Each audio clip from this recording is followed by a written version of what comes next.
Hey, welcome everybody to another MMO class. I'm Derek Stevens. I'm the Crow on the forums.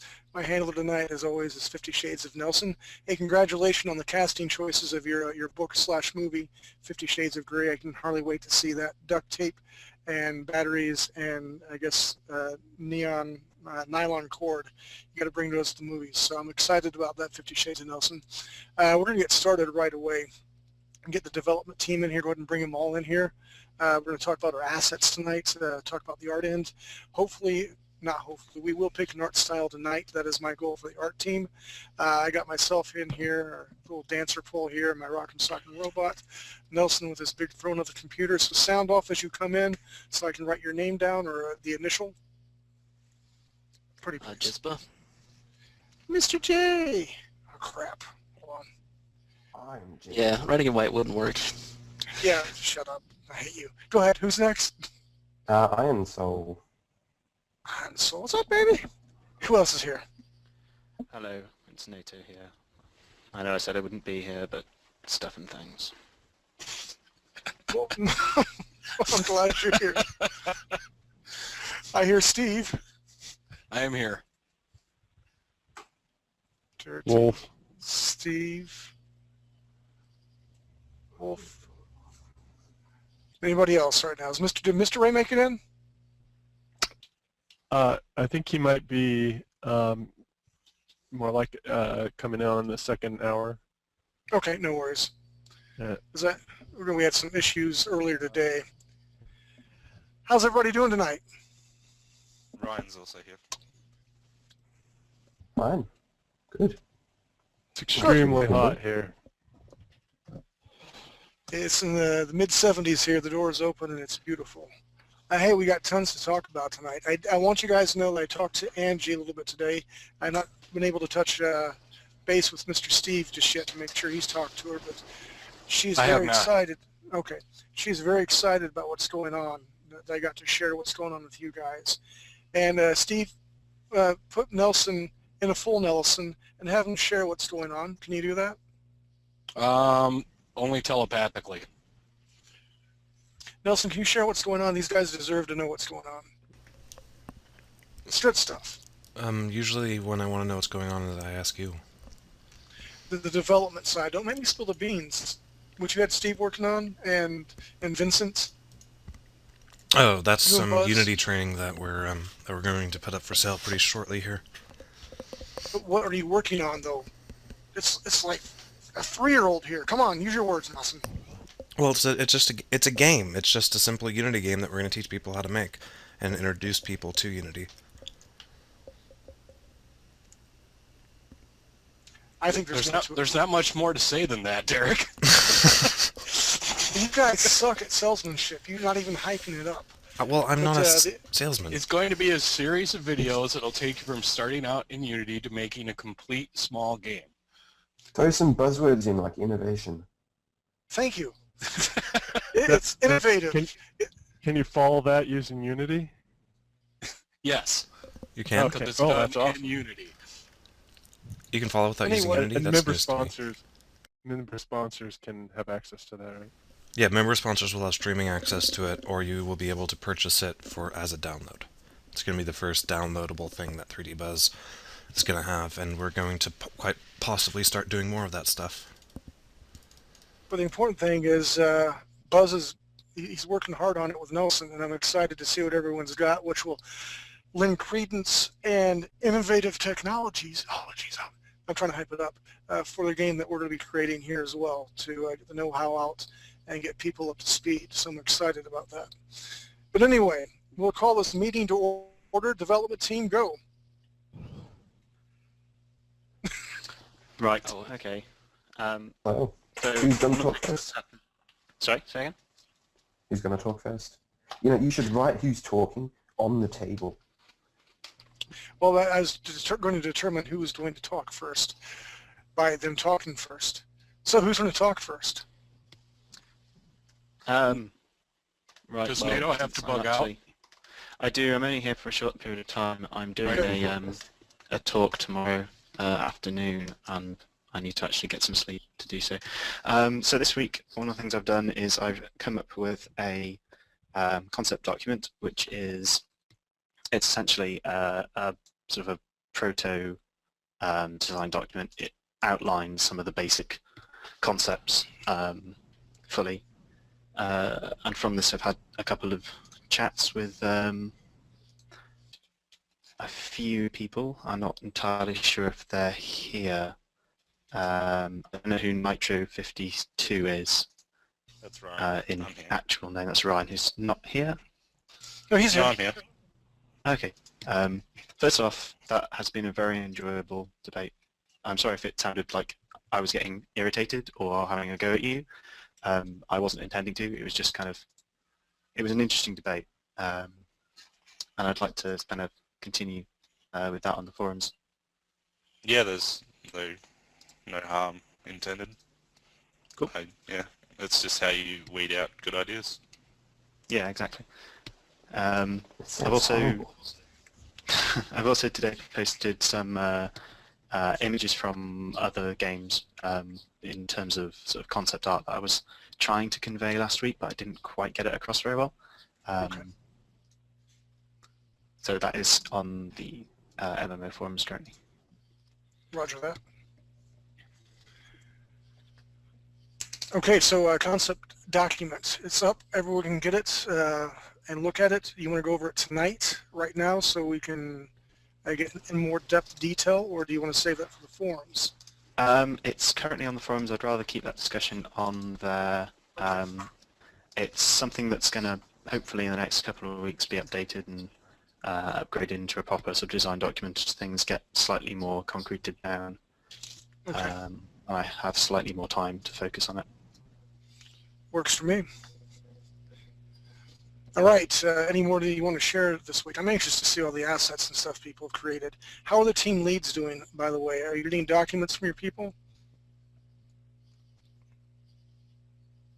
Yeah, Sure, I'm sure. going to have to guess no for that. Did you get anything, Derek? Anyone No, send you any? No. Yeah, I haven't gotten anything either, but that could just be because I haven't been able to post much on the forums. I think part of the problem we're having here is that we're such a small group of people that we have sort of 4 leads and no team members, so no one's sending documents to anyone. Miguel did something for modeling rocks. Is Miguel here? Didn't send me anything. No, he's not going to be here for a couple of weeks. Okay. Well, do you have access to those? I have the thing. I gave it to Steve. Steve, do you have the? Because I can only show the JPEGs. I can't show the object stuff. I think isn't. Oh, yeah. All I looked at was the JPEGs. I haven't pulled anything else up. Hang on. But is that something that maybe you can show later? Yeah, give me a little bit to get to it. We can do that later when we yeah. do the art side. Yeah. But it's good we're getting stuff created. On the level for the art stuff, I did do a city landscape, and I think 3 or 4 different art styles to try to debate later on the art side what styles we want to do for the game.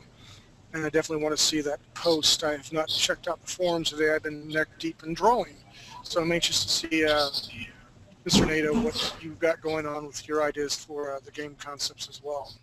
Mm-hmm. I just want to pick up on something that you said at the start, which is kind of defining an art style today. I think kind of making headroads in a direction is a good idea, but sort of setting it in stone now is a bit, I think, premature. I think that's what he Definitely means. going this direction is a good idea. Okay. He decided something today. We can always change it later. Yeah, yeah. You guys are like yin and yang. I love it. But true. I definitely, again, we'll talk more about it on the art side, but I definitely want to pick a direction that we're going to go in so that we can start developing stuff for you guys. And then we can have something, like you said, later on in concrete. But definitely have to have a direction right now. We're just 4 corners of the earth. It's the wind going everywhere. We need to, like you said, to pick a direction and go. Mr. Ironsoul, you got anything going on today?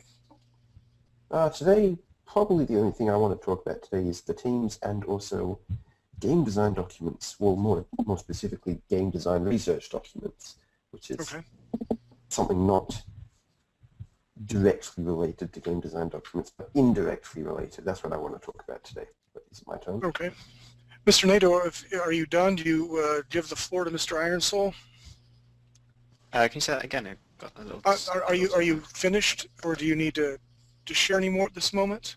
Right now, no, I'm good.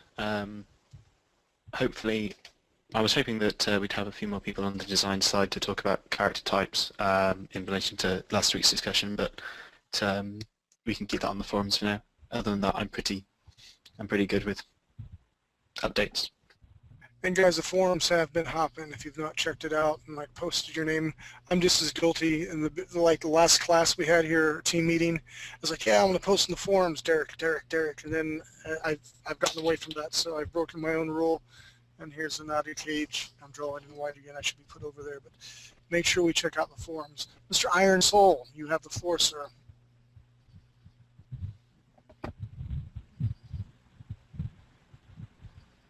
Are you there? I am here. Okay. So, you want me to talk about stuff now? Yes, please, sir. You have the table. All right. So, the first thing I want to talk about is the teams. As far as I know, no one submitted anything to the team leaders, which is completely and utterly fine because we're still in the early stage of that workflow, and we're doing it now to get that workflow sorted out. I'm not going to talk too much about it in the live class now. I'll make a post on the forums about it, which people can read, about how the team system works. But what that means is we will still decide on some more assets to create in this meeting right here, but we won't increase how many assets we add to the global list. We'll just add one more to each. Okay. That's really what I wanted to say about the teams. The other thing I wanted to say,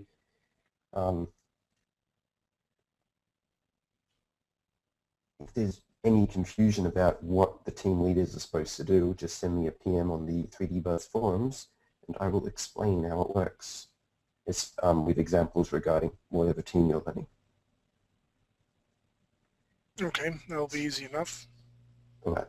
So as for the game design research documents, I was thinking, we're sort of trying to write basic prototype game design documents. We're just sort of getting in there and writing stuff out and ideas for the game that we sort of want to go into the game. And it's kind of working, but it's kind of a bit slow. We've only got about 2 pages worth. So what I was thinking, we need to write up some, I don't know, research documents for a specific genre of what would go into a game of that type. I would call it sort of a soulless game design document, which has absolutely no unique attributes about it. For example, with an MMO, we would go through all of the aspects of an MMO, all of the things you can do in an MMO at the most generic level, and create this huge template for a design document which we can then fill in with our own custom stuff. Does that make sense? I think so. Well, because what I'm thinking how you is want to approach game design. I don't think having a global list that we kind of pick things out of is necessarily a good idea. Having kind of a genre sort of expected list, as in what you expect from a particular genre, isn't necessarily a bad idea. The process has been a bit slow because I've been writing this talk that I have to give tomorrow, and I've had various other things to do. It's also a case of like, I wanted to write the concept document first and have the idea out as early as possible, and then work on the more in-depth details, because as that concept document has shown me, there is a fair amount that people either are unsure about or want to question my choices on, and I wanted to try and get that out as early as possible so we could discuss it. yeah, that's good. So hopefully next week I'll come up with a slightly more in-depth version, along with incorporating the sort of proofreading that you did for me, which was very helpful. Thank you very much. You're welcome. I just want to say that about the proofreading thing. I love that you guys are taking it. Again, it could be OCD, and people are spelling Nazis. I understand that. I really appreciate I'm not a the spelling hard work Nazi. that you guys are putting into it to make it perfect. So that means seriously, that's awesome. But I've read instructional books and that are just worded poorly, and it's not necessarily the writer's fault, but it's just worded in such a way that makes it difficult to understand, and you have to read it 5 times before you get it. And if we can minimize that, then it's better for everyone. I definitely agree. All right, go ahead, please. But yeah, what I'm considering doing is, in the next week, is write a generic game design document. Actually, I won't call it generic, I'll call it soulless. A soulless game design document for the MMO game type and or MMO RPG game type and the MOBA game type. And what these will do is they will help people when writing actual game design documents to make sure they haven't missed anything when they're writing their proper, custom, fully fleshed out versions. The ones with heart. But really, that's all I wanted to discuss this week. Are there any questions or confusions? I like to kind of discuss about the genre. And again, when Ray gets here from the art side, I definitely want you guys to be able to ask him the hard questions that he's come up with so far, so we can all agree that, again, at least picking a direction, which way we're I going. kind of want to, sorry, can I just check? Yeah, please. By genre, do you mean the genre of the game in sense of first-person shooter or real-time strategy, etc., etc., etc., or do you mean genre in this sort of film connotation? So is it horror, is it action-adventure? Do you know that? Because there's sort of 2 distinct different meanings for the same word, at least in... I think he means game design. type, not game style. And game type is, MMO, RPG, real-time strategy, first-person shooter. Well, what does... I was kind of Or do you hoping Derek mean would tell me what he means. sci-fi? Yeah. Yeah, I was thinking more like sci-fi, cyberpunkish, steampunkish, sort of. So that would be game style or world style, more story Well, style. It would be what people used to refer to as genre. Genre now, in terms of games, is sort of muddled up with the type of game. But yeah, we kind of do This need to seems discuss like that. something else for the official definition list. Well, it's a huge. Well, it's not a huge problem. It's a large problem in the kind of games as art discussion about how we describe games as a sort of culture. But that gets into lots of discussion about kind of philosophical side of game design, which we don't really have time for. Anyway, Right, yes. what do we want to define? Well, I kind of want to know what Derek was thinking in terms of genre. Can you expand more on what you meant, what you envision, what you picture this to be? I think he's talking about story genre. I am. I'm talking about story genre, how we're going to push. Again, story will help dictate what we're going to make for the PvP area as well. Right now, the human side is wide open, but we've got tons of lore already created and ideas created for the Elysians. So I'm just wanting to make sure we're kind of like on the same page for that. Derek, do you mean the style, the look? Do you mean... No, not even the look right now. I mean, He we'll means the discuss the look story. later on. In terms of story, a story is made up of 2 major things. You've got plot and you've got world. You combine those together and you get story. And do you know what plot means? I'm sure there'll be a bit of confusion about what world means. But that's the time and place where things happen. And the plot is what is happening. This is more What'd from you say, the filmmaking. clock? Oh, the plot. Okay, okay, yeah. It still applies to games because games still have to take place in a place and a specific time.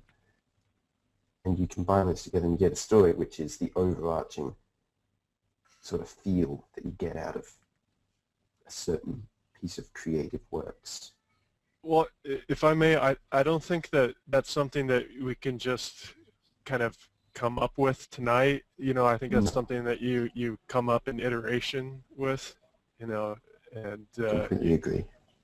I mean, it would just, it seems like such a unbearable task to, uh, you know, You just screaming inside your head right now. right, Yeah, but I mean, if crazy. you go, little things and you go, okay, I like this thing, so let's see if we can incorporate that. Let's put that in the things we like and see which ones fit together, and I think that's how you build that up. Yeah, Well, I think what we can do is we can make a story folder and a global folder and start deciding on little things that make up the story of this world over time. We can always remove things if needed, but for the most part, they will be there to stay. well, to directly answer or directly approach Derek's kind of question, since we are including or going for PvP focus, we need to have there to be some kind of conflict between two or more factions, which the player can join in particular. Right, and we do have that. Again, and I'm going to go on Skype to see if Ray can get his button here right now, because he's got a ton of backstory. And the guy, Steve, he's like a physicist or studied nuclear physics. Smart man, been around the block a few times. 70 years old. He's a Renaissance type guy, and the story in the background lends itself to a massive conflict that's plausible with science, which that's what I'm actually really kind of excited about. Let me get him here.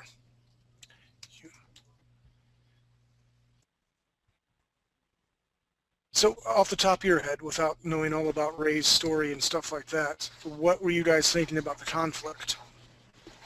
My thoughts was that it would be shortly after the humans have settled on the Earth, and it's that initial conflict where they're fighting for land mainly. Yeah, I agree. That was my thoughts as well. I think the most interesting period of time is sort of once the humans have gotten a small sort of colony. I mean, in mind, to come at it from a game design point of view, one of the things I'd like to implement in a later milestone is having a world map with a series of locations on, which the players fight over to control using kind of match results to decide who controls those areas. Players can then go into those areas as cities in a sort of WoW-like city, do quests and experience the environment, do PvP, and etc. etc. So for that to kind of be supported, there needs to be a series of sort of human cities, a series of Lethean cities, and then a series of kind of intermediate cities where things have mingled a bit. So you might have a Lethean city with like a human slum in somewhere. Yeah. So and like different resources is always a good reason. I mean, there might be places where the Alethians want it for whatever reason. It might not even be resources, and the humans might want access to it for different metals or different resources that they want. Yeah, I kind of see it as the humans have been there for a few years now, and it's kind of the fighting going on between like the major corporations that are trying to sort of take over certain resources or whatever and expand, and the resistance on that. Just a few years after they land, they didn't. So was there an initial? They may have been here for a while. Was there an initial fight as soon as they landed, or did they just sort of show up and the illegals like, so. what's that? They didn't really attack. The way the them. story is written so far right now, now I'm going to try my best to paraphrase it. The humans, basically Earth is destroyed, and they send out these probes that they can do short jumps, like using small wormholes. And one guy found this planet, came down initially and landed, and it was peaceful with that one contact. Only when the humans started coming in droves with military and starting to take over these resources, they actually find out the Alethians actually visited Earth many, many years ago and took these crystals. There's only like 1 or 2 left in the world on Earth at the moment, and people call them magic because they don't understand them. They're not really magic. They're actually sentient beings that the Alethians bond with, and that's what gives them their power of magic. Again, they're sentient. You could break them down by using physics, and Ray does that beautifully with some really good scientific points. Help me out, Steve. Yeah. Can I clarify something quickly? Go ahead. When you say the Alethians took these crystals from Earth, are you saying the Alethians did not have any crystals to start with? No, they had the crystals. They found crystals on the Earth from their society. Basically, there's like a beacon. Hey, there's some crystals over here. They created a wormhole, jumped in there, and I really wanted dragons in this game. So what we have here in Alethian, we have dragons, and some of those dragons came through the wormhole as well. And that's how we got the myth of legends and of dragons from the past. The pyramids, for the Mayas and the Incas, they all were directly influenced by the Alethians with their style of architecture, making buildings. Kind of like Stargate. I don't know a lot about Stargate. Oh, it's where the Egyptians are actually the gold, and which is a human who has an eel-like creature controlling him. Okay. So anyway, Egyptian mythology. So anyway, the wormhole is closed, and only after hundreds of years, the humans find the Alethians and find out, hey, they've taken all our crap, we want it back now. So we can save our planet or go colonize other planets, or hey, while we're here, let's just take over you guys. So this sets up conflict because you can see how the humans would say, this is my stuff, I want it back, I need to survive. They're the good guys, but you can also see that the Alethians, they took the crystals and we couldn't utilize them. We didn't need them back then. They did. So you can side with either one of them and not really be the evil villain. It's just, it is what it is. I wouldn't have thought the humans would have really known anything about those crystals. They didn't at the time, as far as I understand. Steve or Wolf, help me out here. Yeah, I don't believe that they couldn't use them. They didn't know what they were, so they were wasted on the humans. So the Alethians didn't think much of us. They thought we were really primitive at the time, and didn't think that we would ever grow to be able to use them. So they took it. That makes sense. And it's the basis, again, of their magic. And the comic book, it's all about Cynthia, the small child bonding with this magical, or her stone, that allows her to control other stones. And there's a diabolical plot about all this, but that's what the comic book is going to introduce, the back myth of all the lore, their society, what their culture is all about.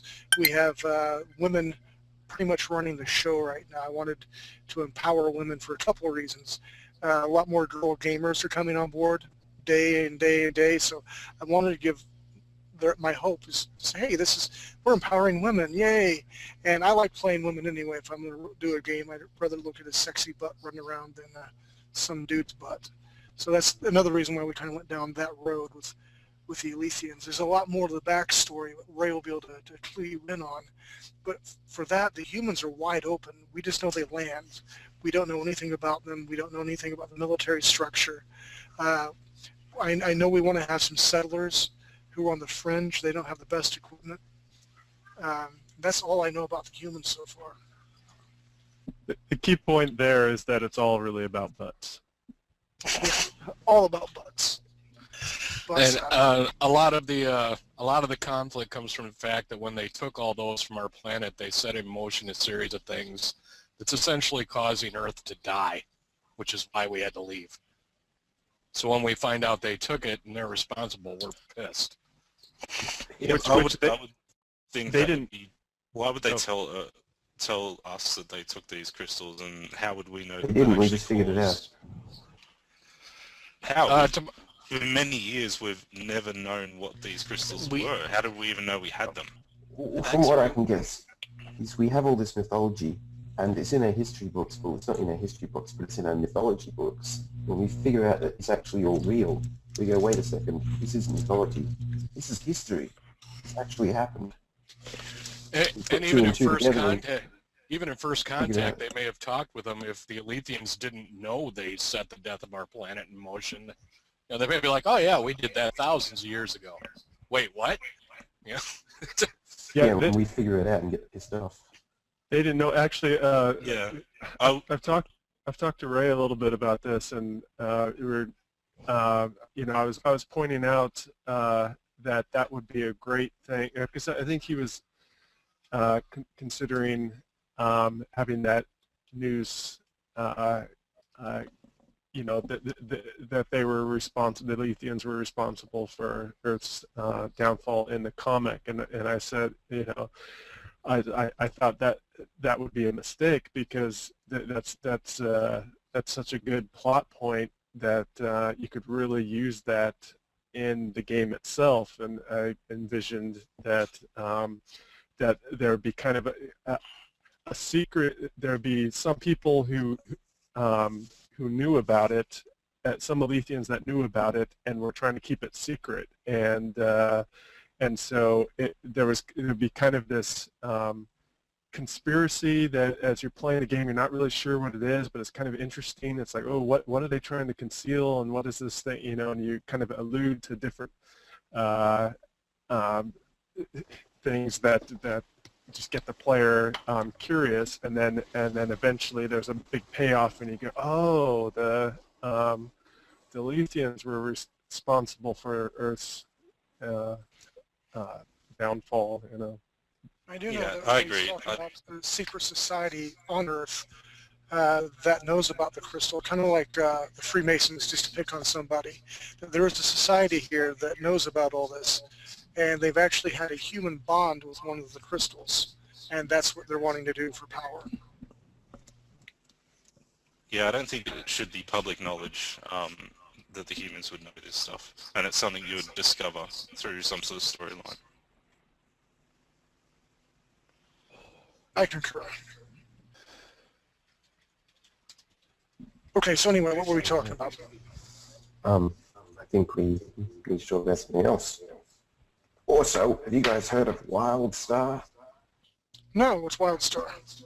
It's an MMORPG that what I would call is very much a World of Warcraft clone, even right down to the subscription model, but it's got a completely different setting and completely different style and, I don't know, presentation about it. Graphically, it's kind of similar, but they're having a lot more fun with it, whereas World of Warcraft's all serious. WildStar's more silly. I haven't really looked into it Well, much. you say serious. Ooh, here we go, How's it WildStar. really that serious? World of Warcraft's all like... It's over the top. It's like it's silliness, but it's. I can see what you mean by it's like attempted seriousness, but it But goes WildStar is past just silly. full on. It goes past serious Yeah, into yes, the overblown stupidness.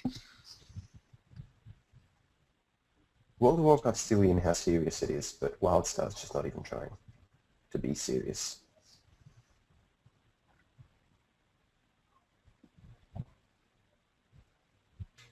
Can you guys hear this? No. Nope. No, we're also getting Hear it, like but I can see it. 4 frames per second or something. Oh, snap. I like the art style. Compression. Yeah, this is kind of similar to the art style that I was talking about, where it's not like ridiculously cartoony like I think people were thinking of, but it's simplified, so you have very simple textures and quite simple forms.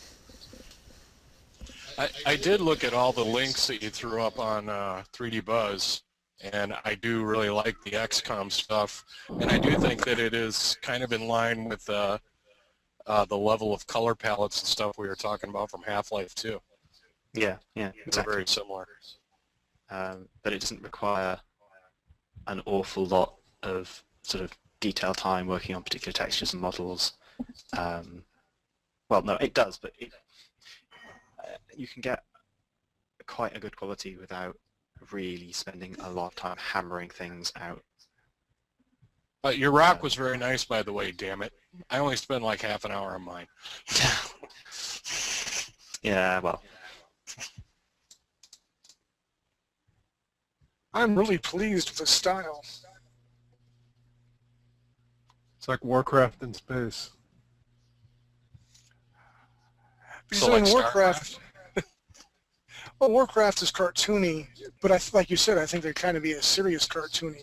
This style is definitely cartoony. I think it's slick and sexy. I like that girl's eyes.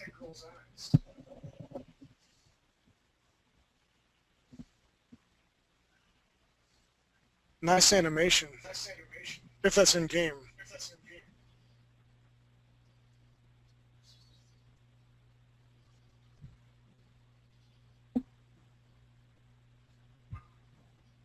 Very, very interesting.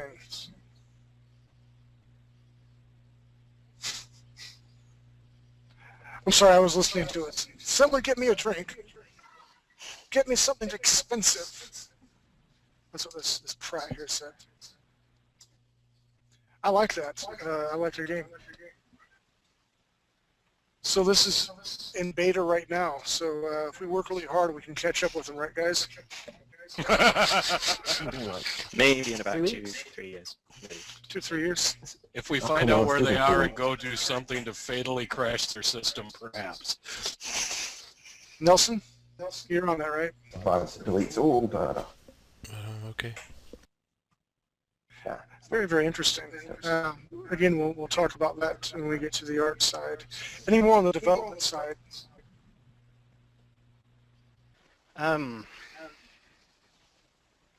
I don't think so right now. I mean, it's just a case of working up the design document a bit more. I don't think anyone has done much thinking on the character types that I was discussing last week. Yeah, really the thing I want people to do more is just get on the forums and discuss things on the forums more. Mm-hmm. Yeah, particularly that design post or thread. Yeah. It's kind of hard to say what I might want for different classes and stuff when I don't completely understand what they're going to be doing in the world. You know, I mean, it's like especially well, I mean, So you want to like, okay, design you think- reactionary. You want someone to give you something to work with, and then you react to it and make a response with your own thoughts on it, rather than come up with something completely from scratch. Is that what you're saying? Yeah, I think I'm probably a little better at that. But it's also, I mean, like, okay, I could say I want a hacker class, but what is, will there be enough things for a hacker to do? What is a hacker, going to do? And it's especially like, okay, if you're going to be playing a person, I mean, people versus people, with technology and stuff, the hacker class makes sense. But a hacker class versus Elysians, then suddenly it's like, well, what would you hack? It's so. Well, my idea is what I'm needing is people to come to me and say, like, I think a hacker class is a potential idea. I want to put it on the list, and you can think about it and kind of play around with the ideas. But it's thinking, what do I, as a player, want to do in this environment, in this game, in this, Yeah, we need more forum threads to do that. about the hacker club. Go ahead. Go What ahead. did you say, Iron Soul? Sorry. Oh, I was just saying, I agree with you, and we can use the forums to do that, and I'm sure you have that in mind. Mm-hmm. But it's just not happening at the moment. People just aren't posting threads with ideas. No, Well, no. and I guess if people are struggling with ideas, my first thought would be, rather than say, hey, here are all the classes I'd like to see, when we're looking at an alpha, what are, say, the first two classes you would like to see that would be good in that person versus, that PvP, Well, and build from that? it's If you're struggling coming up with an it's not that I'm overall struggling coming up with idea. Well, I mean, coming up with ideas. It's more that I want people to Yeah, no, I meant for people in general. If like Wolfie's like, well, I don't really know where it's going. Well, then how about just the first couple classes you'd like to see for PvP? You know, Oh, yeah, scale yeah, it down exactly. in your mind a little bit. Yeah, just come up with something and then we can say, oh, well, that actually wouldn't work in the game, and here's why. But at the same time, if you're saying something and you can start some discussion and make some progress. Yeah. Let me throw I mean, it's my, like my hacker idea real quick, because I think it could work with the Alethians, and here's my idea. You know, in World of Warcraft, where you have your PvP areas, your starting areas, how cool would it be to have your character as a hacker, you go to the station, and you basically hack your essence into some mechs that are already stationary in the game area. The mechs get destroyed, your character takes biofeedback, they're destroyed too, you know, they have to get rezzed or repaired. But it also would be a very powerful class. So you'd have to have people around the hacker to, but I'm and bad feedback. I don't know who's going on like that. Anyway, you'd have to have people around the hacker to protect them, almost like the flag, so they could do their thing with, you know, putting their essence in the mech. That way it'd be all balanced out because there's no one there to protect them. Someone can gank him from behind pretty easily. Just an idea. Yeah, and you know, there's various potential issues with that, but I'm not going to go into them right now because I would be here like for 20, 30 minutes just talking about that. And it's not saying that it's a bad idea. It's that like if someone suggests something to me, this is why I worry that I come across really hostile on the forums. If someone comes up to me with an idea, like immediately things fire off my head with, well, that could have problems with this, and this, and this. And it's not saying that that idea is bad. It's kind of going, well, these are the potential issues that you'd have to work out and we'd have to like balance and you know, these are the things. I do the same thing. Yeah. Well, Have and you to seen a my degree, signature? to a Seen my degree, signature for us on the to forums? succeed, playing devil's advocate's necessary. Yep, I agree. Yeah, I don't know how else you'd get through that without doing that. And I would never take that as hostile. You know, that's what I would expect. fair enough. It's part of the Yeah, design like process, really. kind of to sort of answer Wolf's kind of issue with not knowing what to sort of come up with. It's just like people have been saying, think about what you'd want to play in that sort of game. Even if it's just like looking at other MMOs and other things like that, going, well, I can play a tank character. What kind of different types of tank are there? The ones that have lots of health and do little damage, or the ones that have, you know, a small amount of health but dodge and taunt characters so that everyone's attacking them, or you know, that kind of thought about the variation of things people can do. You know, I think I think for me it feels like maybe skipping a step. Like I think maybe right now, like where my brain is at is more like, how will the fighting go? I mean, like how will it feel? What kind of things will I be able to do? And it's like it kind of like, to me, I think you throw out those kind of ideas and then you go, well, not everybody's going to be able to do all of these things, so we can put these in classes, and then we can think of other things that we can add to them. But at first, you have to, you know, to understand how fighting is going to go. What are you going to be able to do in that? Okay. Does Well, that make sense? Yeah. Yeah, I'm the write same. any ideas you have and then put them on the forums. I kind of want to understand the combat system and how that fits in with the MMO better before we start fleshing out too much in terms of... Well, this is one of the reasons why I want to kind of approach this from a character types profile. I'm not saying I want to have a defined list of character types that we're going to set to now. I want to get a general idea of what kind of types of combat people like in MMOs, what sort of skills people like, what kind of what they're expecting from this game. This process is to inform me about how to design the combat system, how to come up with how the players interact on the game, in the game, you know, in matches. So it might sound like a backwards way of doing it, but that's because I want to kind of project forward to see what the end product's going to be kind of like, so that I can do the requisite work to get towards it. If you know what I mean. Yeah, you're going to look at what everybody likes and kind of reverse engineer it. Yeah, exactly. That's the I think it's intention. a great idea. Tell you what, it's the top of the hour. Mr. Ray should be here very shortly. He is. Ray, you here? He's in the BuzzNet anyway.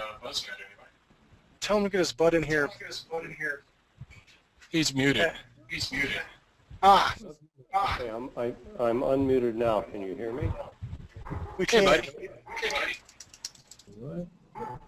I got my feedback going on again. Hey, long time no hear from. I'm glad that you're here. NATO, can you give him 10 minutes when we get back to kind of explain the backlog of the story? Well, I'm actually going to head off Okay. go to bed, but I will watch the video back when it's up and make a post after I've watched it for what I'd like people to do next and my thoughts. Okay. Sounds fair enough. Get some sleep. Good luck tomorrow, dude. Let her know. No, thank you very much. You're welcome. All right, Mr. Ray, I'm glad that you're here. We're going to take a 7-minute break, and then we're going to come back. We got lots of art stuff to talk about. And by the way, Mr. Ray, we nominated you to be in charge of the comic book. I'm sure you've accepted, and we'll make it official when we come back. Okay.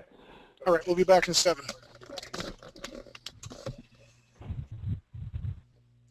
Hey, welcome back, everybody. I've been contemplating lots of life's mysteries, like what does Mountain do? I'm not for sure what Mountain does. Thank you. Kind of like Scooby-Doo. Oh, my head. Scooby-Doo. I don't know. So I'll continue to think about that. 50 Shades of Nelson is back. Mr. Ray is in the house. Mr. Ray, we got a lot of design guys, and I butchered up your story. I apologize. I tried to give it justice, and usually I'm pretty well with prose and my vernaculum. Okay, I just screwed that up again. So give us the rundown from start to beginning, because I really want these guys to understand we already have a rich backlog of lore that works.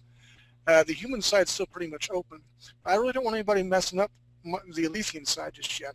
I want them to hear how good it is, and especially Mr. Ironsoul, because I know he's a critical thinker. I want him to ask some hard questions that I was not able to answer. Are you cool with that? I guess. I'm not exactly sure what you're asking me to do. A lot of these guys have no idea about anything about the Alethians. Just trying to give a rundown. Okay. When I was first asked to come up with a backstory, I was informed that the people that were working on this wanted to have sort of a sci-fi future kind of technology for Earth, and they wanted to have sword and sorcery magic kind of a feel for the Alethians. So rather than come up with an alternate universe concept where the laws of physics are completely different in both worlds, I tried to come up with a world where the laws of physics were the same. They lived in the same universe. On Alethea, we had 2 kinds of life forms evolve over the millennia. One was carbon-based, very similar to ours, and those are the Alethian people. The other was silicon-based, and this is conceivable because silicon behaves very much like carbon chemically. And the silicon-based life in the theory was could work on matter and energy at a quantum level. It didn't mean that it was intelligent necessarily, but that that was just the way it operated. It's sort of like fish operate in water, birds operate in the air, silicon life operated at the quantum level, and whatever it would do. If it needed to hide itself, it would bend light rays. If it needed to protect itself, it could create force fields. If it needed to alert other forms of silicon life to something that was going on, it could transmit pictures and sound over the airwaves. The Alethian people were afraid of this life form because it didn't like to be messed with, and so when they, being much like us, went poking and prodding, they would get burned or shocked, or the silicon life form and try to keep them away. But at some point, many thousands of years ago, a little girl did, I won't go into all the details, but did manage to bond herself with one of the stones, one of the silicon life forms. She subsequently taught other Alethians how to do this. Now, what this soul stone, we call it, which is integrated with the Alethian nervous system, allows them to do is not to itself create magic, make things fly around the room and so on. It allows them to control other forms of silicon life.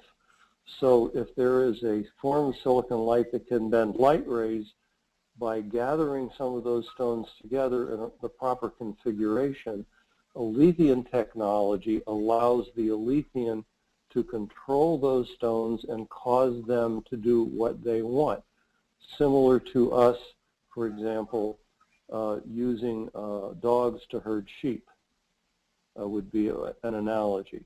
So at any rate, because of this type of technology, the Alethians were able over the next several centuries to blossom with a technology based on this kind of manipulation of the world. So they didn't have to go through the kind of engineering that we go through in order to levitate things or in order to create a laser beam for either constructive or destructive purposes. Now, at one point they discovered that they could teleport. They could create singularities, and they could teleport from one place to another. This is quite dangerous because you have to be incredibly precise, but they were able to do it, and they could get groups of the most skilled mages, as we would call them, together. And at one point, they began to, several centuries after this young lady started teaching people how to do this, they were able to begin to explore the universe through using this technology. And they scanned out around the universe in their neighborhood, out whatever number of light years you want to pick, and they found that places like Aletheia were reasonably rare, but one of them they found was Earth. And so they came to Earth back 4,000 or 5,000 years ago, our time, and they discovered that Earth also had silicon life forms, but that the relationship of Earth people to these life forms was nowhere near as developed as it was on Aletheia. What we would call here the Philosopher's Stone is about as advanced as human beings ever related to their own silicon. The Alethians, again, being not too different from humans in this respect, decided that these stupid humans didn't really need their silicon life form, and that it had some talents that were useful to them. So starting in Asia, which is where they first landed, they began to strip the planet, heading west over the next several thousand years. Now, it was very difficult to get an Alethian here, so there were not many on the ground at any given time, and they used their powers to intimidate and control humans, but they left their mark in many of the monuments, the Great Wall of China, the Egyptian pyramids. They ultimately ended up maybe 1,500 to 2,000 years ago, our time, finishing the job by stripping what we call the Americas of its silicon life forms, and they then left because there was nothing else to steal. What they didn't know was that in the process of doing this, that our silicon life forms used the molten core of the Earth to breed, and that by stripping them away, and there was just a handful of living silicon they never got their hands on, left on our planet, the core of the Earth began to cool. And over a long period of time, by cooling, it no longer had the magnetic strength necessary to fully protect the Earth from the solar wind. And that at some point, let's say 200 years from now, our time, Earth realized that given another couple of hundred years, they were going to, this planet would be uninhabitable. Now, they had already at that point on their own, using engineering, come up with a way to do short jumps that they could string together almost digitally to begin to also explore interstellar space. And they began looking for planets where we could move the human race, because otherwise we were going to die out, and the only thing that would be left on this planet would be cockroaches, who are apparently fairly impervious to radiation. In the process, they did the same thing the Alethians did, only they did it by sending out unmanned probes. And after sending out hundreds of probes, they discovered 2 planets, one of which was Alethea, that it looked like humans could move to. And so they began to send a scout out, and I've been working with Richard Gamble a little bit and coming up with some of that part of the story. But essentially, there is going to be a point at which the first Earth scout comes to Alethea, and over the course of the story from that point forward, people begin, both Alethian and human, begin to unravel the mystery of what's going on and discover that Earth's plight was indeed the result of the greed of at least some of the Alethians. Alethians are a lot like humans in that they have noble people, they have totally evil people, but most of them are somewhere in between, just like here on Earth. And so that's the source of the conflict. The idea was that we would introduce this society and its technology to the 3D Buzz audience through a comic book, because it's going to take quite a while, as you all would know, to actually create the game.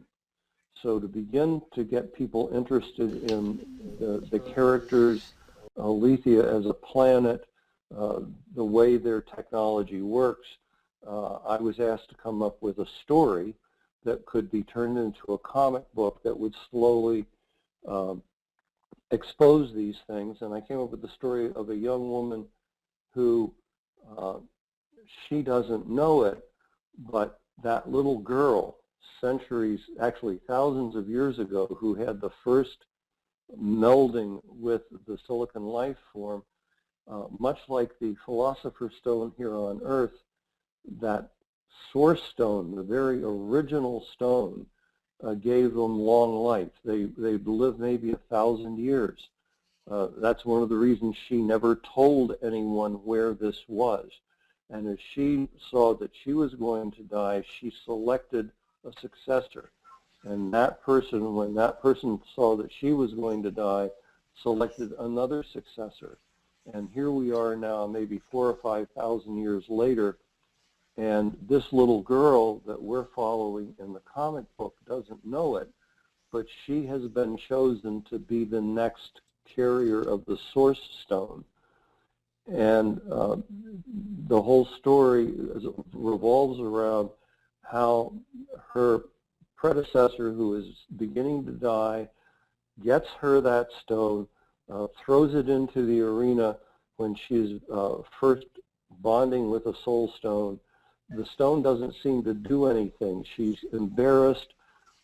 She can't seem to control much of anything that the other kids can do. Hey, Ray, and real quick. coming of age in Alethea. Hey, Ray? Yeah. Okay, real quick, because, I mean, I like what you're doing, but you're throwing a lot of information all at once. Let's break it down just a little bit. Mr. Ironsoul, do you have any questions you want to ask Mr. Ray about what's going on in the conflict right now? I do not have any questions. It's all very interesting, but if I were to come up with any questions, they would be after actual proper analysis or maybe a written version. But this version, very interesting. I'm liking it a lot, but I can't come up with any questions on the spot. All right, no worries. Continue, Mr. Ray. Thank you. Okay, so currently one of the things I was asked was to come up with how do you come of age in Alethea. So the idea is that the Alethean, when they get to be roughly the equivalent of 18, 19 years old human, is sent on a quest. They face 4 deadly challenges. And this is a society that if you don't make it, you're dead. That's how they cull out the weak and the unskilled. And so at the point we are in the actual pages that have been put together for the comic, we've taken her from a child through the embarrassment of not being able to do much of anything to the day that she is being sent on this quest. And she believes she's going to die. She believes that she absolutely, there's no way in hell, no matter how smart she is, no matter how skilled she is in the martial arts, and she is compensated by doing those things, she is not going to survive this. And so the first 10 pages end with her being teleported to her first challenge. And we have most of that drawn up, and I believe that Nick has at least started on page 10. We need some coloring on page 7, and we need to finish page 10, and I have actually dropped in words. So we're close to having that first story arc where she's going to go on her quest. The next series of pages would be each of the quests. So I have put together, and I've sent a number of people a description of 14 panels, which probably end up being, oh, I don't know, somewhere between 8 and 10 pages altogether, because we've been tending to do between 1 and 3 panels per page for the most part. And that will be the first challenge, which I've called Death Island, where she has to defeat an assassin who either will die at her hands or kill her and win his freedom.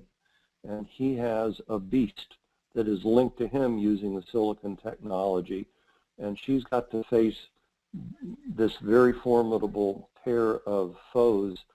And what she discovers, without trying to do too much of a spoiler here, she discovers that indeed her stone has powers. The powers it has is the ability to control other soul stones. And she ends up defeating the assassin by turning the beast on him, and the beast becomes her companion, her sidekick for the rest of the story arc. It's now this girl who's beginning to slowly understand. She doesn't quite know yet what's going on, but she's beginning to slowly understand how special her stone is, what it can do, how it's different, and she has this companion who is quite fierce. I've asked the artist to come up with a beast about the size of a Bengal tiger that is based on the Tasmanian devil, the real Tasmanian devil, not the cartoon one. And they've come up with some pretty good-looking possibilities for that. So anyway, that's where we are in the comic. Ultimately, this young lady will discover what her true role is, that she is going to be the successor and the keeper of the Source Stone.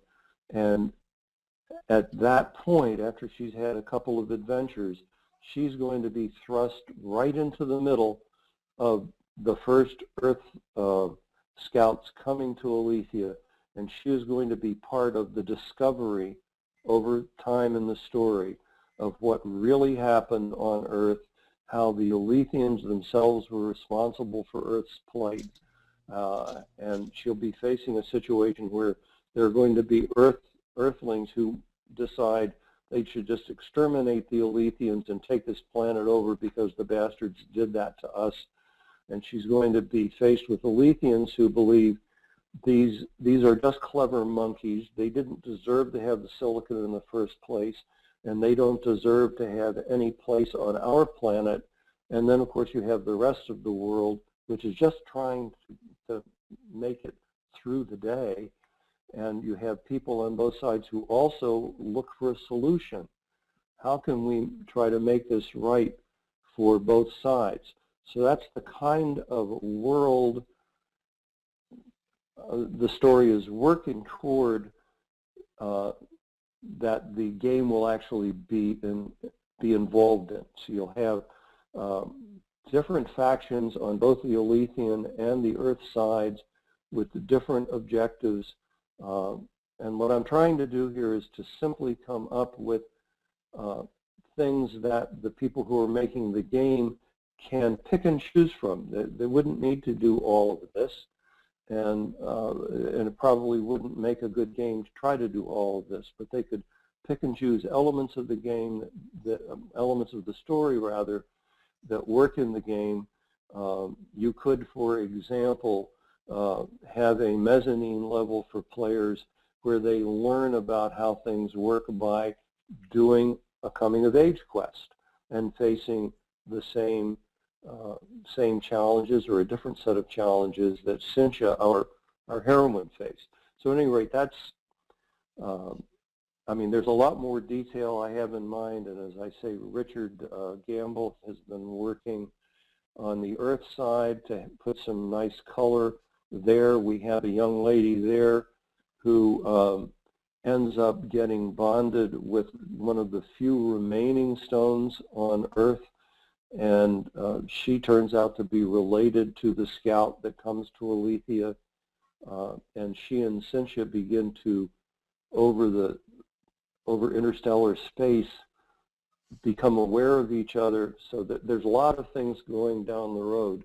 But at any rate, I'll stop at that point. That's essentially the, well, I'll make one more point.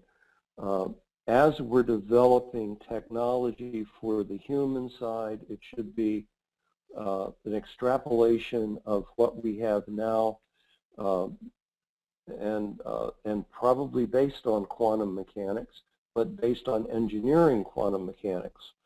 Whereas on the Alethian side, I would dearly love for people to think in terms of manipulating living organisms that can transmute matter and energy in different ways, and that it be thought of that way, because one of the ways you can balance skill sets, if you are using a living creature to create your laser beam or your directed energy weapon, it can tire.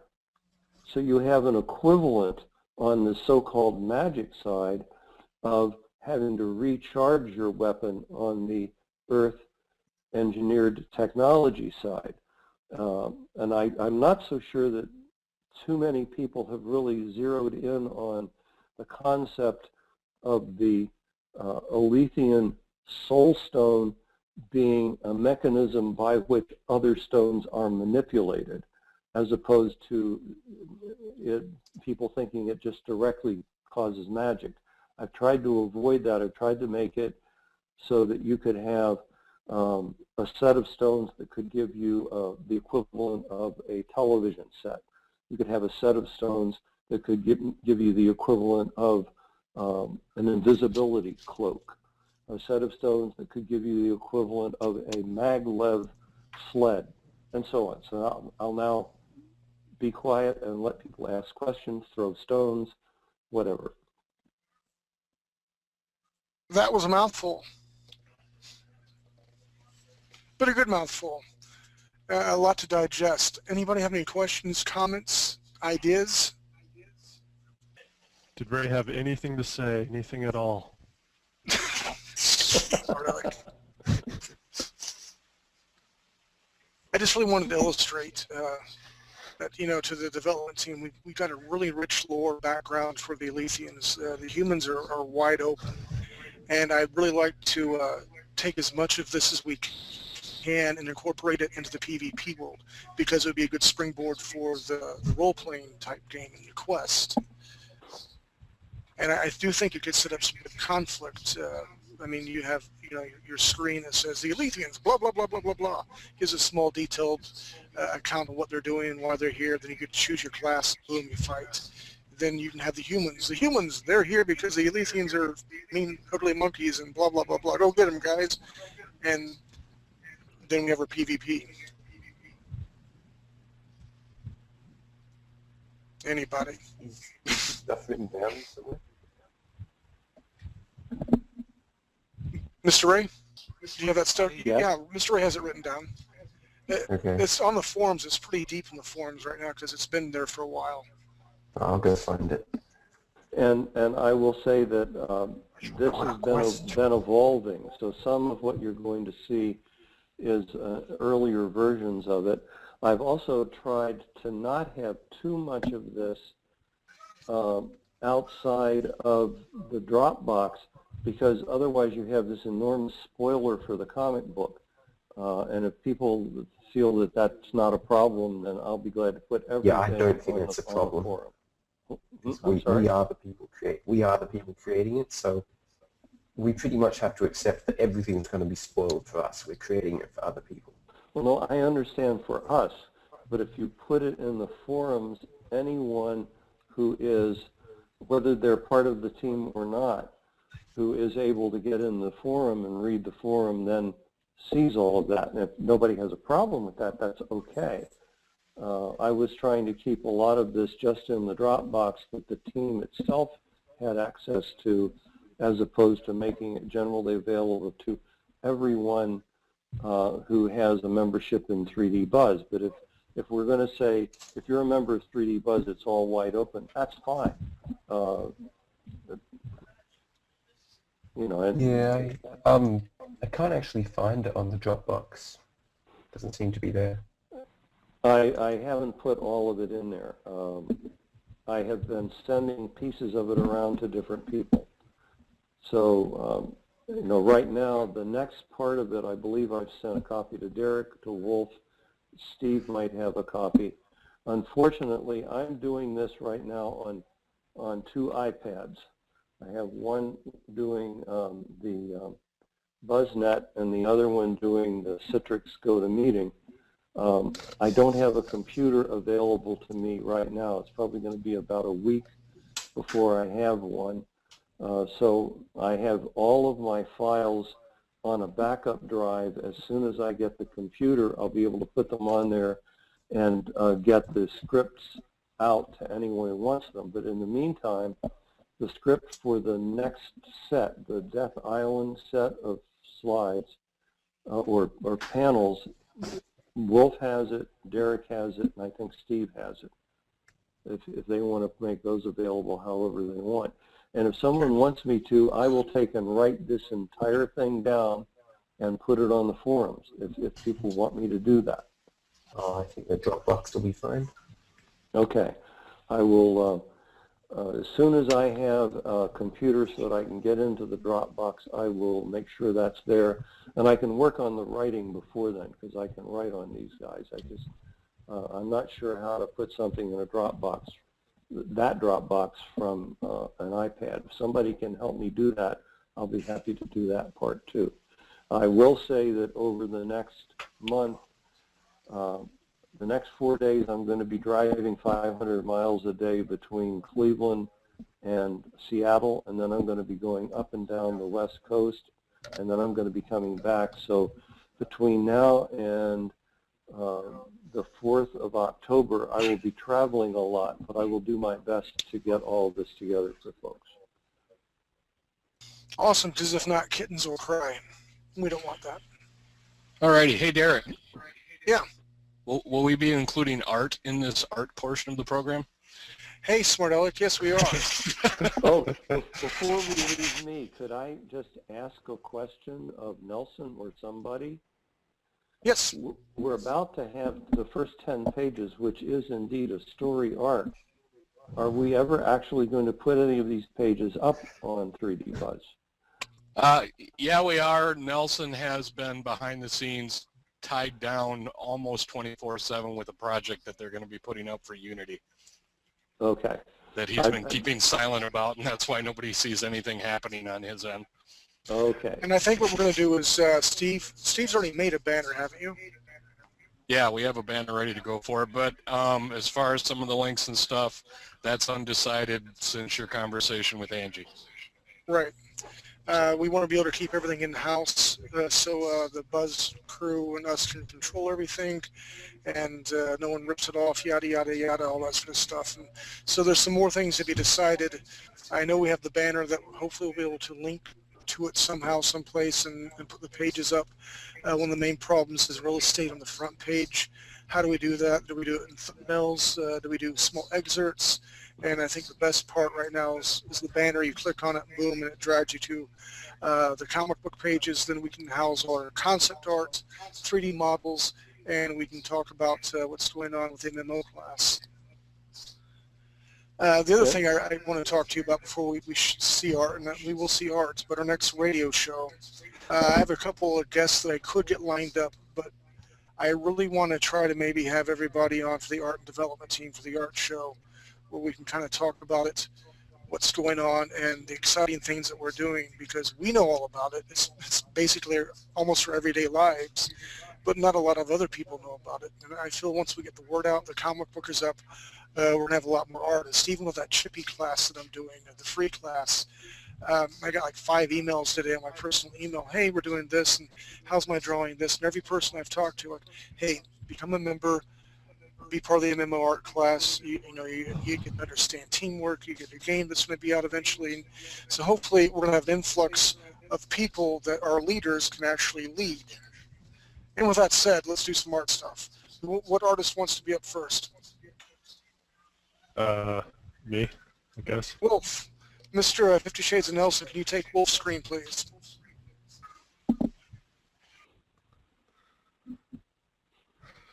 Thank you very much.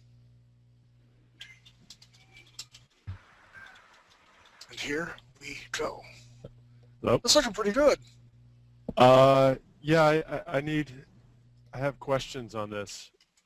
First of all, does this look, the shape-wise, the way you had envisioned it, or acceptable, or whatever? Because it does. A lot of it is really hard to tell what you intended. I'm sorry. Part of that was because I did this in like 2 hours. No, the flats look good, and that's exactly kind of the thatch-looking hut-looking thing is what I was envisioning. Yes. Okay, and are these things right here? That's kind of decorations over the door. Rebelling. They're not windows? You know what? That makes even better sense. That's some windows and some sunshine can come through. I like that idea. I'm glad I thought of it. Well, right? Okay. This is actually a night scene, so I was thinking light would come out. Because I'm trying to figure out how to light it since it's... Gotcha. Like at first I thought this was a lamp outside, but now I think it's a lamp inside. No, that's her arm. What I wanted to do is show Cynthia there. That pink scarf-looking thing she has tied on her arm. Well, this is her arm? Yeah, you see her shoulder. She's talking to her mom, or his mom is talking to her. Oh, okay. I thought that you meant this is the mom's arm. Okay, yeah, right. Huh. Okay. Okay, so this part shouldn't be glowing. Probably not. Good to know. That'll be your skin tone. All right. All right. So this is outside here. Yep, this is outside. Getting ready to walk away. This is inside, right? Yes. Your mother? What? And Yeah, is that's this mom the inside. floor? The door. I Is this the threw floor a right funky. here? The door. I That's the threw a door. funky angle. Yeah, I drew a funky angle on it to make it interesting. Okay. All right. So there's, I guess there's not really any set lighting except I guess light will come out up here. Did you want any kind of lamp or anything outside here? That's totally up to you. Because I mean, otherwise it's just gonna. I mean, there's gonna be moonlight and whatever kind of light here. So if there's just moonlight, it's gonna be pretty dark. So you have 2 moons, remember? I don't, Yeah, what? 2 moon. Yeah, there's 2 moons, but they're close enough together that in the sky, I don't think that you'd really. Also, I like to unless do they're is moving around. well, the other thing I like What? to do is have little glowing like lightning bugs around there because they're kind of in the woods. To throw some incandescent lights. That might be kind of cool too. Yeah. Okay, but okay, so I guess. Yeah, I might. I guess if I wanted to make a lamp, I could make some kind of lamp or something Yeah, you can do that. there. Because it's just at night when you have these different light sources, the lighting becomes a little more complicated, and I want it to look good. But okay, I'll figure that out. All right, and then okay, all right. This is what I did for the Wind Mage. I love it, man. I seen your face spot on. I like this. I love the robes. Yeah, I gave the face more love. I actually did that in I did that here, like, so that's one of the reasons why it looks more detailed and nice. But I didn't have a lot of time for the body, so. But I It looks think it good, gets man. the I love the idea. robes. And I like how they're all flopping around, like, you know, he's Wind Mage, so Right. his fabric would be like moving around a lot. Okay. Cool. And yeah, I decided to, you know, I did tone on this one so it'd be easier to read, and I left this one so you could see what people could see what the clothes were like underneath. I love the fact that you drew through. I mean, seriously, well done on that. Very good. Good. The only thing I think is the feet need to be a little bit bigger. That's the only problem I have with it. Yeah, I kind of screwed up because they're kind of more normal sized or something. Like It's all there should good. be a bigger drop, but yeah. I think I screwed up on something else. I can't remember. There's no screw up. There's Anyway. just happy accidents. Someone was asking in the forum about, because I was talking about how cyberpunk is very similar. Do you read that Yes. at all? The cyberpunk. Okay, because I was talking about how cyberpunk is very similar to steampunk in a way, or at least there's some crossovers. Except Cyberpunk is not kind of, Victorian era dress, basically, but you have all the gadgets and gear. It kind of seems like it's the same kind of feel, but in a more future setting. But there's it seems to be a lot of crossover because there is stuff like I mean, like this. This is one of the examples that it kind of has a steampunk feel, like this robot kind of. There's something a little steampunky, and there's something to his outfit, to the goggles that he has on that. You know, to this. You know, there's a lot of related things. It's like this doesn't quite look like the future or something. You know, it's kind of almost rogue-like. And this one, I think it's shows, like I want.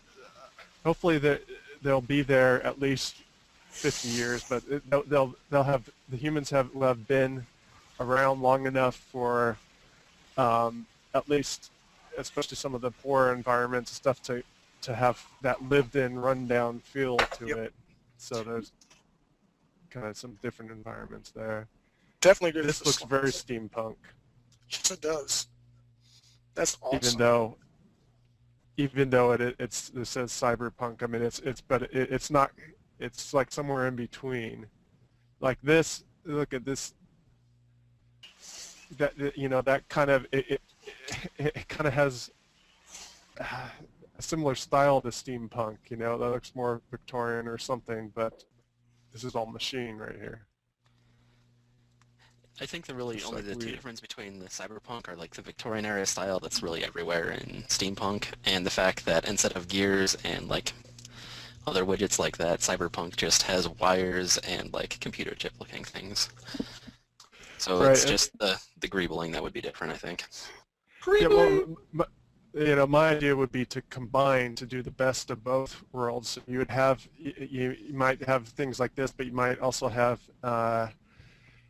things that look a little bit more like steampunk with the greeble and all dials and stuff. But you would also have like glowing LED light things and like that look futuristic, that kind of combination. And see, I mean, look, I mean, well, like right here, this is, I mean, it's kind of like goggles with his visor, There's this thing that's kind of, it's steampunk, but it's cyberpunk, but it looks also a little steampunk. Like this, it's the same kind of, it's gears and stuff, but it's a little more technical than steampunk. It doesn't look like it's run on Steam. Alrighty, guys, we're down to 15 minutes. We need to move it along for some of the other people here, including some of our new people. Yeah, let's start with All right. someone. Who else is up? Who's new here? That may have. I am new.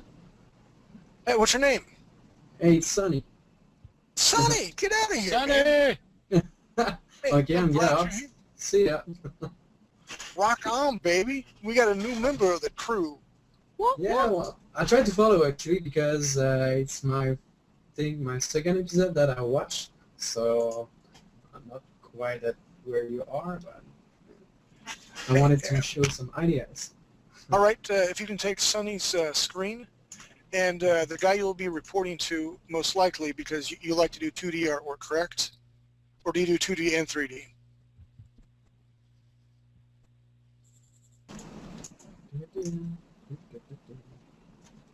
Mr. Sonny?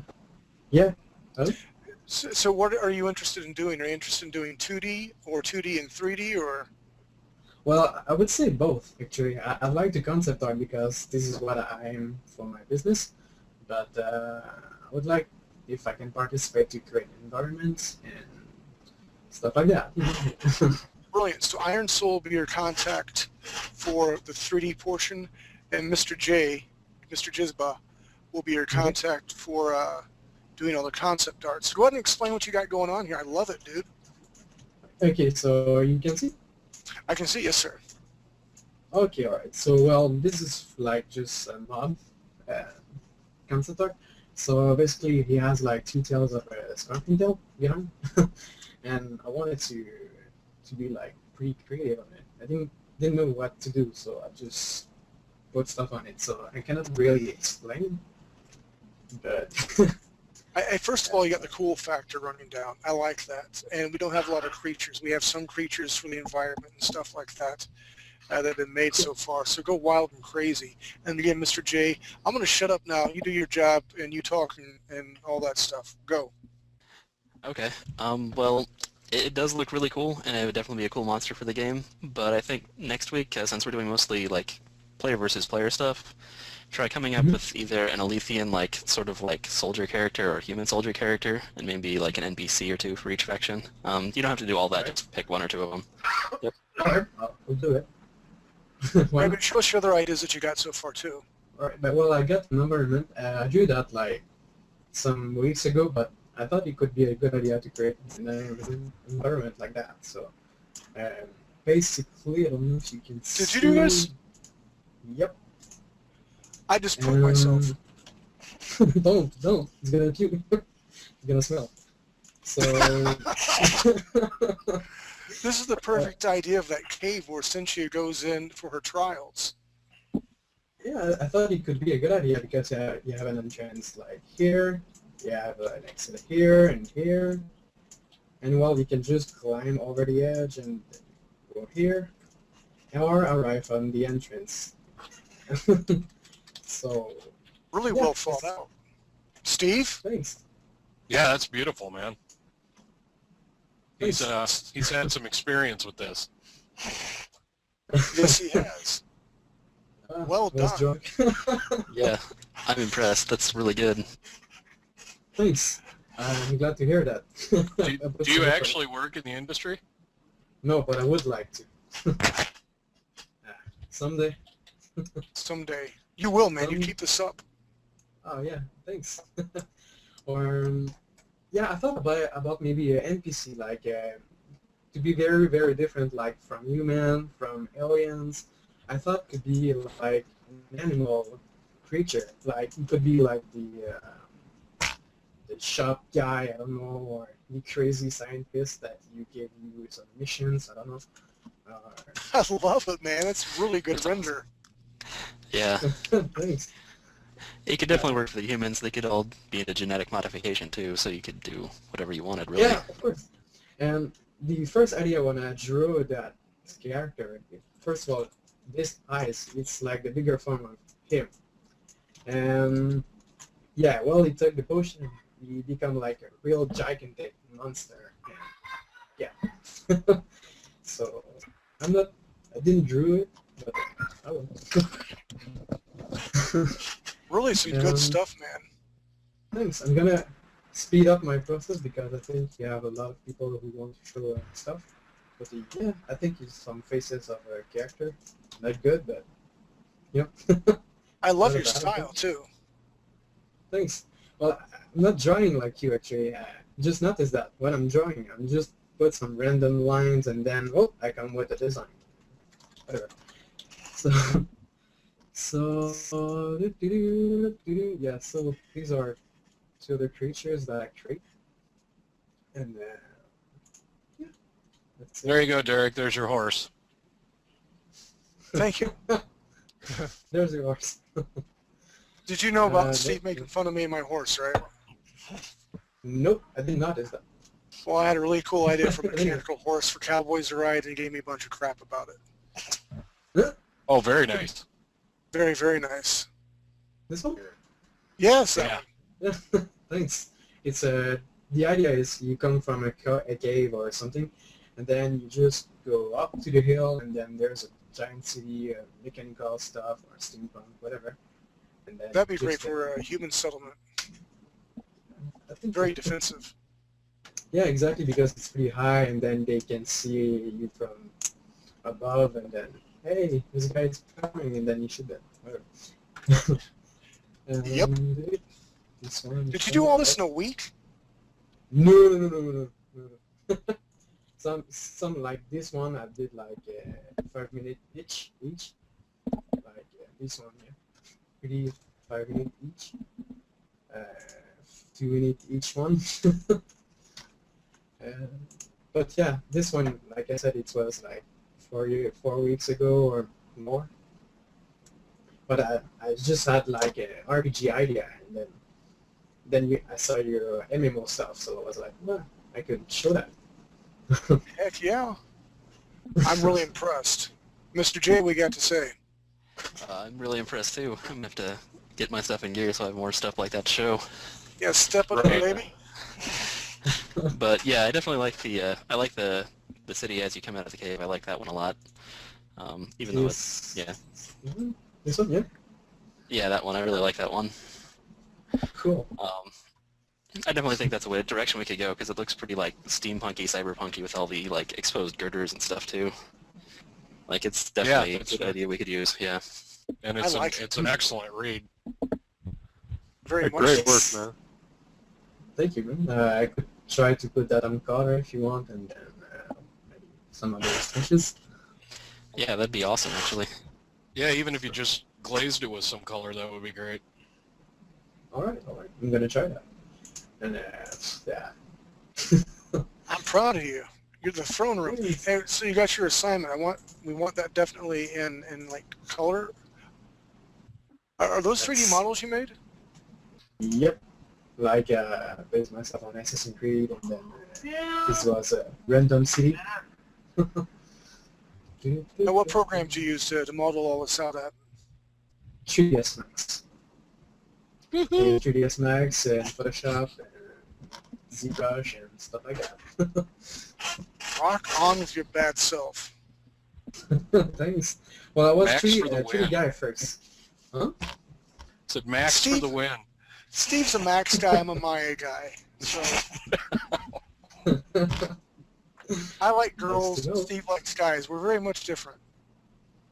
Huh? How No dare you. comment. At least I like good-looking guys. You got a point. Who doesn't like Captain Mao? I mean, seriously. Me? Yeah, I admit it. Yeah, I know. Well done, Sonny. I am glad that you're here, dude. I'm very, very happy. Thank Yeah, you very very much, and I'm glad that I'm here too. So, Alright. Steve, can you show Miguel's stuff? Give that up. Oh, let me see. Did I remember to bring that up? Well, I just pulled up one of his rocks, but Okay, Mr. Yeah, Fifty really. Shades, that's Can you pretty take- much it. go ahead and take Mr. Steve's screen, pretty please. yes, please switch the different screen. Well done, Sonny. Thank you, Derek. It's good to hear. Very good All stuff. right, so that's just a quick JPEG of the rock he did. For anybody else who's playing around with it, the only things I would say are if you look at a couple of the views, you can see seams in the texture, which isn't that big a deal. A lot of games do that, but it's not that big a deal to get rid of them either. And a couple of the long lines, if I duplicated this 5 or 6 times, it would be really easy to tell that it was a duplication. So I would break up some of those long dark lines and make it harder to tell when you spin it around that it's essentially the same rock. Good point. Very good point. Just one thing, can I Is that a 3? say? It seems Go ahead, to Sonny. it's going pretty flat on the bottom.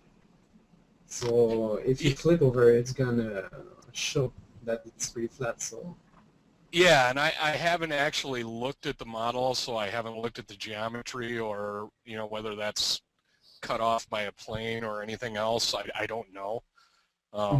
Miguel couldn't be here tonight, so all I've really got is this to go by. And overall, not too bad a job, but, yeah, like I said, I would work with the texture. I've got a very quick rock tutorial in Max up for free on the daily drops, and if he looks at some of that, you can get rid of the seams and talk about breaking up the texture a little bit. And but it's a nice start. He did a good job, Heck yeah. and he showed up with something. So, and he didn't even show up. So, We got a rock. Rock! Oh, yeah. Right, well, and, there we go. during class tonight, while we were talking about last week, we talked about I think it was NATO that had said sort of a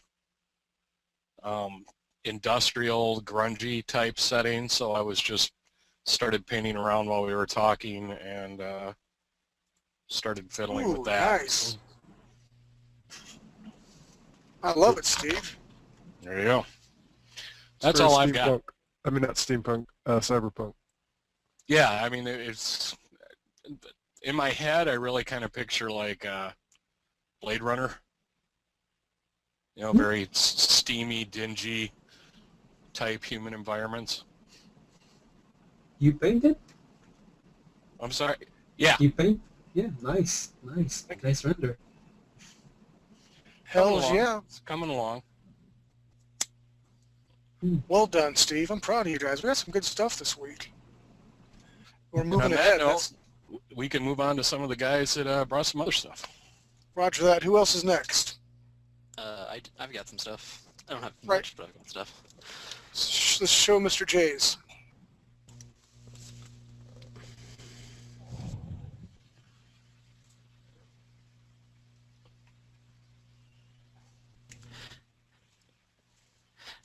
So I just got my little cityscape that I was going to working on like laid out. I didn't actually have time to finish the render or anything, but yeah, that's what I've got done this week. It's not too terribly much, but I should have more time this next week. I just had a lot of job stuff going on this week. Hey, it's a start. I had to cover my mic because I yelled Tron. Oh, Tron! Yeah, I can see that. Pretty darn cool. I like it. I like that you incorporated some trees in the background. What are the yellow floaty-looking things? Those are pots that are stuck on the side of the buildings, just because I figure if you're going for like a Victorian sort of thing, they did a lot of gardening, and if you're in a big city, you'd have to do like rooftop gardens or like pots on the sides of things or stuff like that. That's a good idea. Sorry about that, Jan. That's a very good idea. I like it. I like your thought process. I like the pipes that are on there. I like it. Well done. Are the sidewalks meant to be like have those like chasms in between them? Yeah, I was gonna fill the That's middle in very with water. cool. Yeah, and then I was gonna have pipes underneath the water too, just to make it look that much more high tech. Nice, Kinda I thing. like it. Really well Beautiful. thought out. Yeah, I think I need to add some girders and some more like dirty textures to it, more than I was planning, and then it should match some of the other stuff we've seen tonight. See, this is where I fail. I'm too ADD for this. I actually did all this in Manga Studio, so it was just me drawing lines that it forced onto perspective stuff. Doesn't matter. About 1/10 of that, I'd be like, sandwiches are good. I'd be gone. Yeah, but at least it should be easy now. I just gotta fill stuff in and shrink textures to fit the perspective stuff, so it shouldn't take too long. I love Manga Studio. That's all I have to say. Love it, love it, love it. Well done. Do you have anything else to show us tonight? Nope, that's all I had time to do. I was gonna do some other stuff, but like, yeah, just the job stuff that got in the way. Life happens, my friend. All right. Did anybody else have some new stuff they want to show? It will be me. Take my screen, Mr. 50 Shades.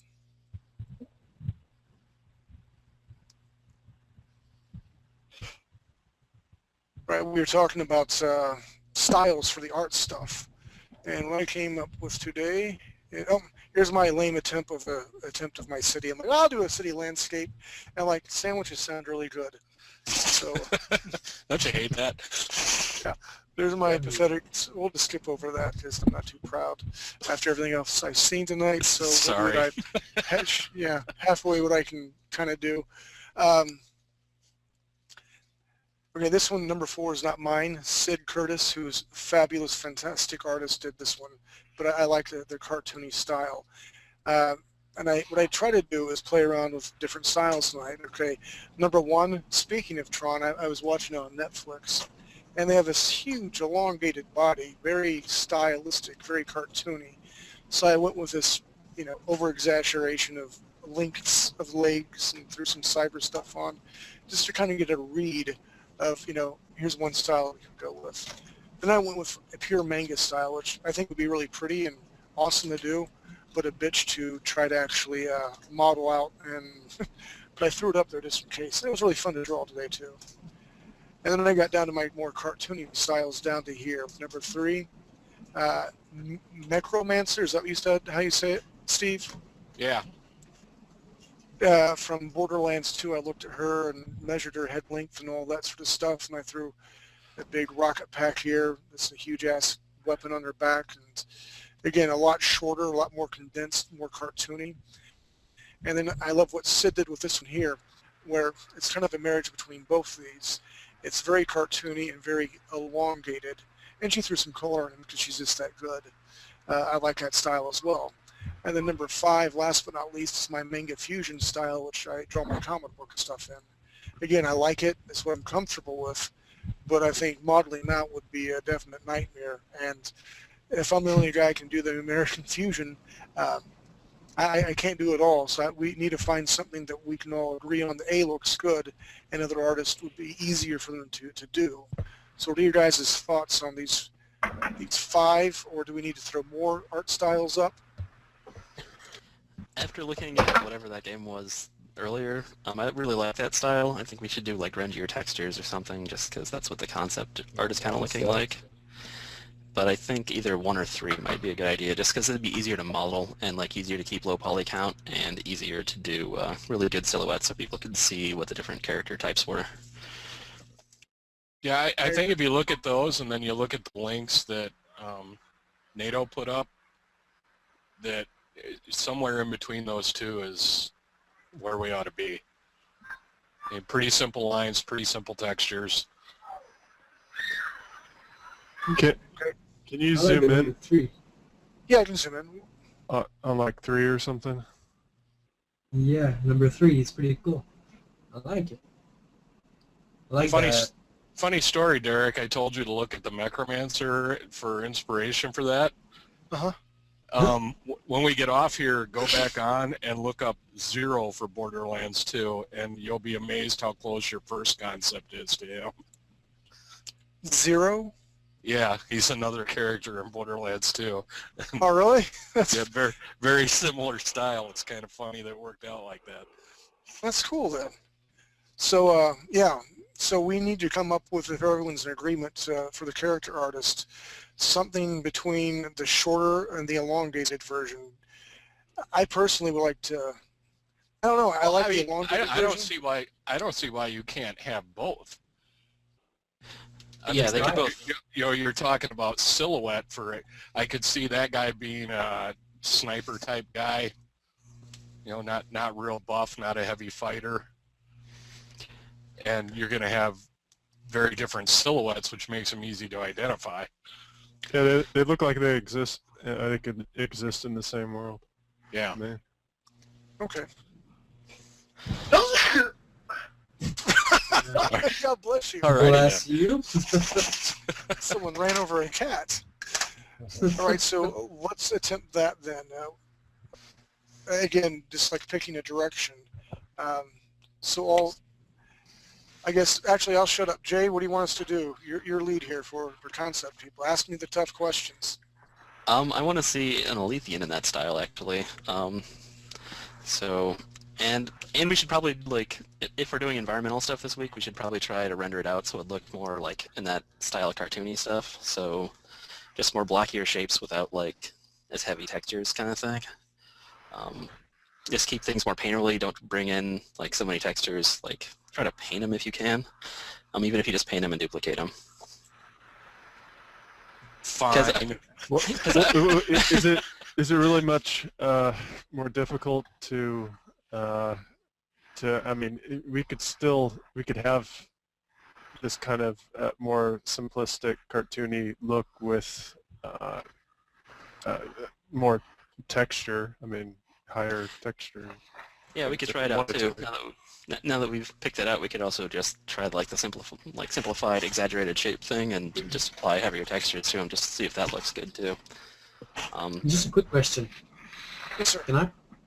Yes, sir. I play like a lot of RPGs and MMO, and I think cartoony stuff is something that has come real a lot in this domain. Alright? So if we go a cartoon, I love cartoon by the way, so I have nothing against it. The only problem I can see, in my opinion, is there's a lot of MMO with cartoon stuff. Look like everyone else, is what he's saying. So if we go cartoony, we have to have a gameplay that kicks ass over the others. You know what I'm saying?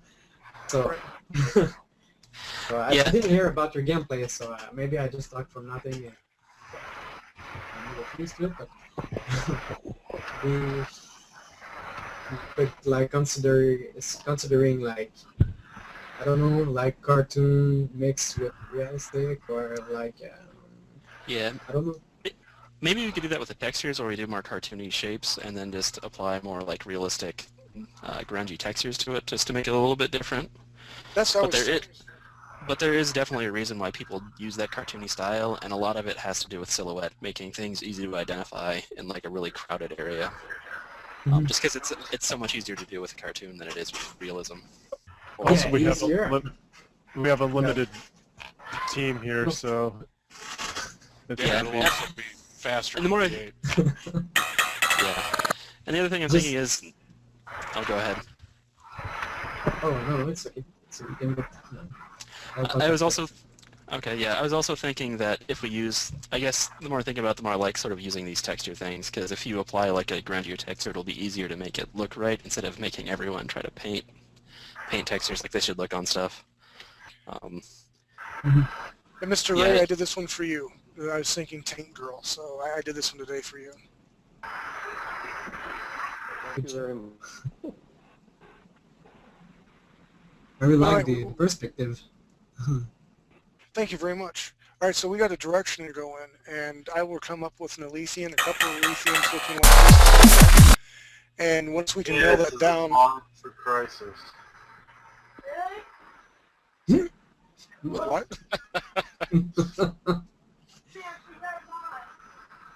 Happy Okay. night to you too. I also threw up a link in BuzzNet, and that would be kind of the painted texture, I guess. It's one of the links that NATO threw up that I like, and then I agree if we use just if whoever's doing the work uses a little texture to grunge it up or whatever, I think we'll get a pretty good look.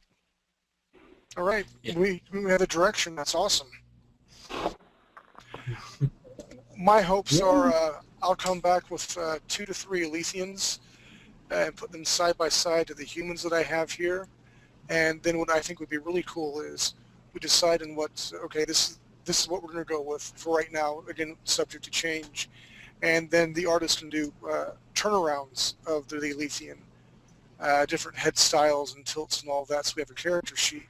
And then one of you 3D modelers who are awesome at it can put one together and then texture it all up, and we'll have a proof of concept. that sounds like a plan. The thing is, I don't know that I necessarily am going to be able to like draw in that style, but if I draw I mean, I don't think it really matters for as long as we're just sharing concepts that can be transformed into. Oh, definitely, Yeah. definitely. Yeah, absolutely. If you get the idea across, you'll be good to go. And if nothing else, even if like a modeler has trouble with it, someone else can go back and like sort of trace over it, make it look a little bit more cartoony or something like that. I agree. Awesome. All right, ladies and gentlemen, we're a little bit over time right now, and I have to be up in like 4 hours. So I will call it now. Everybody have their prospective assignments. I know the art team does. Mr. Ironstone, do you have anything else you want to add for your team?